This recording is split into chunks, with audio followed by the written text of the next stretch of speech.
ایک دفعہ ایسا ہوا کہ حضور غوث پاک رضی اللہ تعالیٰ عنہ کے دور میں جو وقت کا بادشاہ تھا اس نے ایک بہت بڑے اجتماع کا انعقاد کیا۔ حضور غوث پاک رضی اللہ تعالیٰ عنہ کو وہاں پر خطاب کے لیے مدعو کیا گیا اور اس محفل کے لیے دعوت نامے باقاعدہ طور پر دعوت نامے بنائے گئے، اور جس کسی کو وہ دعوت نامہ جاتا اور اس کے سوا کسی کو محفل میں آنے کی اجازت نہیں تھی۔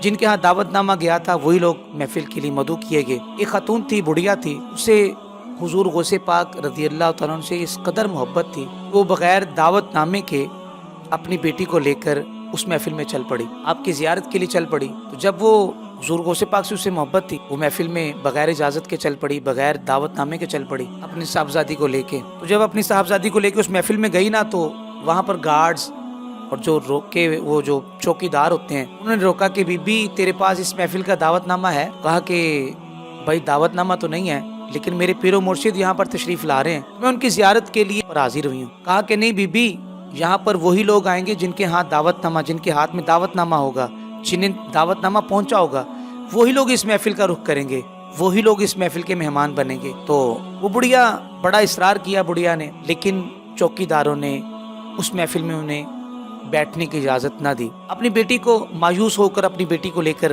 گھر واپس لوٹ گئی۔ تو جا کر کہا کہ بیٹا کوئی بات نہیں، ہم لوگ محفل میں نہیں گئے نا، تو گھبرانا نہیں، ہم اپنے گھر میں اللہ اور اللہ کے رسول کی محفل اپنے گھر میں ہم دونوں کرتے ہیں۔ دونوں ماں بیٹی نے محفل شروع کی، اور اس قدر عظیم محفل کہ بیٹی نے کہا کہ امی جان ہمارے پاس تو محفل کے بعد جو لنگر شریف ہوتا ہے، لنگر شریف کا بھی اہتمام نہیں ہے۔ تو کہا کہ بیٹا گھر دیکھو کیا پڑا ہوا ہے، تو دیکھا بھجے ہوئے چنے تھے، تو اسی کو درمیان میں رکھ کے نا تو محفل شروع کر دی، تلاوت ہوئی، نعت پڑھی گئی، اور اللہ کے رسول کی باتیں کرنے لگیں دونوں ماں بیٹی۔ اس قدر محبت سے وہ محفل کر رہے تھے کہ اچانک بیٹی کی نظر اپنے دروازے پر پڑی اور بڑی روشنی تھی۔ کہا کہ امی جان وہ دیکھیں کون بزرگ شخص ہے جن کا روشن چہرہ ہے، وہ ہمارے اس دروازے پر جھکے ہوئے ہیں۔ کہا کہ کہاں پہ بیٹا؟ کہا کہ ماں جی وہ دیکھیں دروازے پر۔ تو ماں جی بھاگ کر دروازے پر گئے تو کیا دیکھا کہ حضور غوث اعظم رضی اللہ تعالیٰ عنہ آپ کے دروازے کی چوکھٹ کو چوم رہے تھے۔ حضور غوث پاک رضی اللہ تعالیٰ عنہ اس بڑھیا کے دروازے کی چوکھٹ کو چوم رہے تھے،